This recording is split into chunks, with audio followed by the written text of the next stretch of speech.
Moby-Dick, or the Whale, by Herman Melville. Chapter 34, The Cabin Table. It is noon, and Doughboy, the steward, thrusting his pale loaf of a bread face from the cabin scuttle, announces dinner to his lord and master, who, sitting in the lee quarter boat, has just been taking an observation of the sun, and is now mutely reckoning the latitude on the smooth, medallion-shaped tablet, reserved for that daily purpose on the upper part of his ivory leg. From his complete inattention to the tidings, you would think that moody Ahab had not heard his menial, but presently, catching hold of the mizzen shrouds, he swings himself to the deck, and in an even, unexhilarated voice says, "Dinner, Mr. Starbuck," disappears into the cabin. When the last echo of his sultan's step has died away, and Starbuck, the first emir, has every reason to suppose that he is seated, then Starbuck rouses from his quietude, takes a few turns along the planks, and after a grave peep into the binnacle, says with some touch of pleasantness, "Dinner, Mr. Stubb," and descends the scuttle. The second emir lounges about the ringing a while, and then slightly shaking the main brace to see whether it be all right with that important robe, he likewise takes up the old burden, and with a rapid "Dinner, Mr. Flask," follows after his predecessors.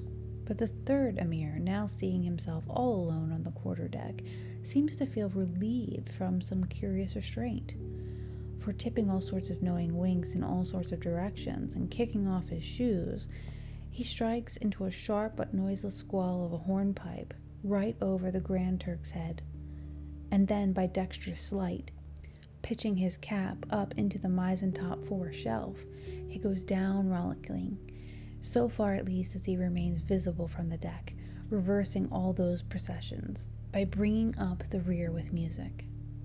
But ere stepping into the cabin doorway below, he pauses, ships a new face altogether, and then, independent, hilarious little Flask enters King Ahab's presence, and in the character of Abdectus or the slave. It is not the least among the strange things bred by the intense artificialness of sea usages, that while in the open air of the deck, some officers will, upon provocation, bear themselves boldly and defyingly enough towards their commander. Yet, 10-1, let those very officers the next moment go down to their customary dinner in that same commander's cabin, and straightway their inoffensive, not to say depreciatory and humble air towards him as he sits at the head of the table. This is marvelous, sometimes almost comical. Wherefore this difference? A problem? Perhaps not. To have been Belshazzar, king of Babylon, therein certainly must have been some touch of mundane grandeur. But he who is the rightly regal and intelligent spirit presides over his own private dinner table of invited guests, that man's unchallenged power and dominion and of individual influence for the time. That man's royalty of state transcends Belshazzar's, for Belshazzar was not the greatest. Who has but once dined his friends has tasted what it is to be Caesar. It is a witchery of social Caesarship which there is no withstanding. Now, if to this consideration you superadd the official supremacy of the shipmaster, then by inference you will derive the cause of that peculiarity of sea life just mentioned. Over his ivory inlaid table, Ahab presided like a mute sea lion on the white coral beach, surrounded by his warlike but still deferential cubs. In his own proper turn, each officer waited to be served. They were as little children before Ahab, and yet in Ahab there seemed not to lurk the smallest social arrogance. With one mind, their intent eyes all fastened upon the old man's knife as he carved the chief dish before him. I do not suppose that for the world they would have profaned that moment with the slightest observation, even upon so neutral a topic as the weather. No, and when reaching out his knife and fork, between which the slice of beef was locked, Ahab thereby motioned Starbuck's plate toward him. The mate received his meat as though receiving alms, and cut it tenderly, and a little started if, perchance, the knife grazed against the plate, and chewed it noiselessly, and swallowed it, not without circumspection. For like the coronation banquet at Frankfurt, where the German emperor profoundly dines with the 7 imperial electors, so these cabin meals were somehow solemn meals, eaten in awful silence. And yet at table old Ahab forbade not conversation. Only he himself was dumb. What a relief it was to choking Stubb when a rat made a sudden racket in the hold below. And poor little Flask, he was the youngest son and little boy of this weary family party.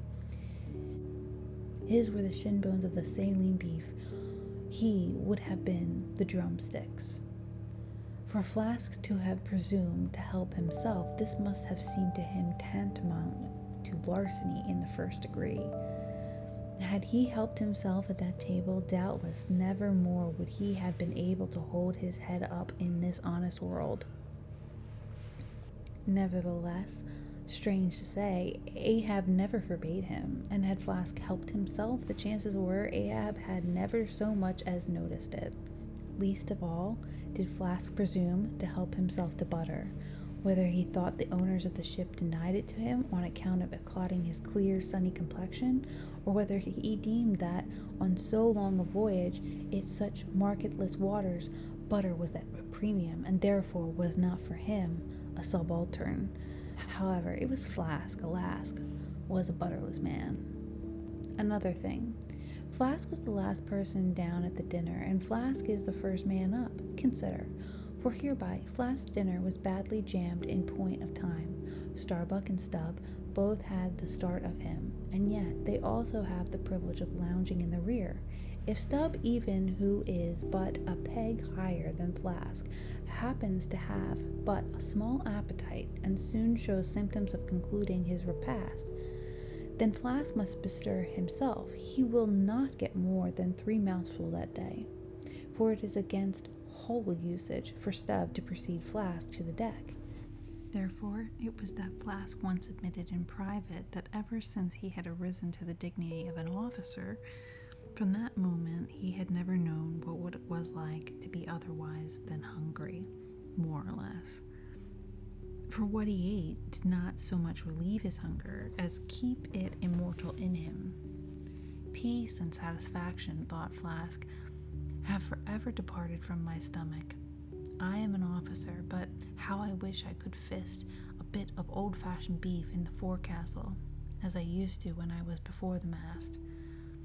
There's the fruits of promotion now, there's the vanity of glory, there's the insanity of life. Besides, if it were so that any mere sailor of the Pequod had a grudge against Flask in Flask official capacity, all that sailor had to do, in order to obtain ample vengeance, was to go aft at dinner time and get a peep at Flask through the cabin skylight, sitting silly and dumbfounded before awful Ahab. Now Ahab and his 3 mates formed what may be called the first table in the Pequod's cabin. After the departure taking place in inadvertent order to their arrival, the canvas cloth was cleared, or rather was restored to some hurried order by the pallid steward, and then the 3 harpooners were bidden to the feast, they being its residuary legatees. They made a sort of temporary servants' hall of the high and mighty cabin. In strange contrast to the hardly tolerable constraint and nameless invisible domineerings of the captain's table was the entire carefree license and ease, the almost frantic democracy of those inferior fellows, the harpooners. While their masters, the mates, seemed afraid of the sound of the hinges of their own jaws, the harpooners chewed their food with such a relish that there was a report to it. They dined like lords, they filled their bellies like Indian ships all day loading with spices. Such portentous appetites had Queequeg and Chastego, that to fill out the vacancies made by the previous repast, often the pale doughboy was fain to bring on a great barren of salt junk, seemingly quarried out of the solid ox. And if he were not lively about it, if he did not go with a nimble hop, skip, and jump, then Tustego had an ungentlemanly way of accelerating him by darting a fork at his back, harpoon-wise. And once Dagu, seized from a sudden humor, assisted Doughboy's memory by snatching him up bodily and thrusting his head into a great empty wooden trencher, while Tashtego, knife in hand, began laying out the circle preliminary to scalping him. He was naturally a very nervous, shuddering sort of little fellow, this bread-faced steward, the progeny of a banker baker and a hospital nurse. And what with the standing spectacle of the black, terrific Ahab, and the periodical tempestuous visitations of these three savages, Doughboy's whole life was one continual lip quiver. Commonly, after seeing the harpooners furnished with all things they demanded, he would escape from their clutches into his little pantry adjoining, and fearfully peep out at them through the blinds of its door, till all was over. It was a sight to see Queequeg seated over against Tashtego, opposing his filed teeth to the Indians. Crosswise to them, Dago, seated on the floor for a bench, would have brought his fierce-blown head to the low carlines, at every motion of his colossal limbs, making the low cabin framework to shake, as when an African elephant goes passenger in a ship. It seemed hardly possible that by such comparatively small mouthfuls he could keep up the vitality diffused through so broad, baronal, and superb a person. But doubtless this noble savage fed strong and drank deep of the abounding element of air, and through his dilated nostrils snuffed in the sublime life of the world. Not by beef or by bread are giants made or nourished. But Queequeg, he had a mortal, barbaric smack of the lip in eating, an ugly sound enough, so much so that the trembling doughboy almost looked to see whether any marks of teeth lurked in his own lean arms. And when he would hear Tashtego singing out for him to produce all but shattered the crockery hanging round him in the pantry, nor did the whetstones which the harpooners carried in their pockets for their lances and other weapons, and with which whetstones at dinner they would ostentatiously sharpen their knives, that grating sound did not at all tend to tranquilize poor Doughboy. How could he forget that in his island days Queequeg, for one, most certainly have been guilty of some murderous convenient indiscretions? Alas, Doughboy, hard fares the white waiter who waits upon cannibals. Not a napkin should he carry on his arm, but a butler. In good time, though, to his great delight, the three salt sea warriors would rise and depart. To his credulous, fable-mongering ears, all their martial bones jiggling in them at every step, like more skematers in scabbards. But though these barbarians dined in the cabin, and nominally lived there, still, being anything but sedentary in their habits, they were scarcely ever in it, except at meal times, and just before sleeping time, when they passed through it in their own peculiar quarters. In this one matter, Ahab seemed no exception to most American whale captains, who, as a set, rather inclined to the opinion that by rights the ship's cabin belonged to them, courtesy alone that anybody else is, at any time, permitted there. So that in real truth the mates and harpooners of the Pequod might more properly be said to have lived out of the cabin than in it. For when they did enter it, it was something as a street door enters a house, turning inward for a moment only to be turned out the next, and as a permanent thing residing in the open air. Nor did they lose much hereby. In the cabin was no companionship socially. Ahab was inaccessible. Though nominally included in the census of the Christendom, he was still an alien to it. He lived in the world, as the last of the grizzly bears lived in settled Missouri. And as when spring and summer had departed, that wild Logan of the woods, burying himself in the hollow of a tree, lived out the winter there, sucking his own paws. So, in his inclement, howling old age, Ahab's soul shut up in the caved trunk of his body, there fed upon the sullen paws of its gloom.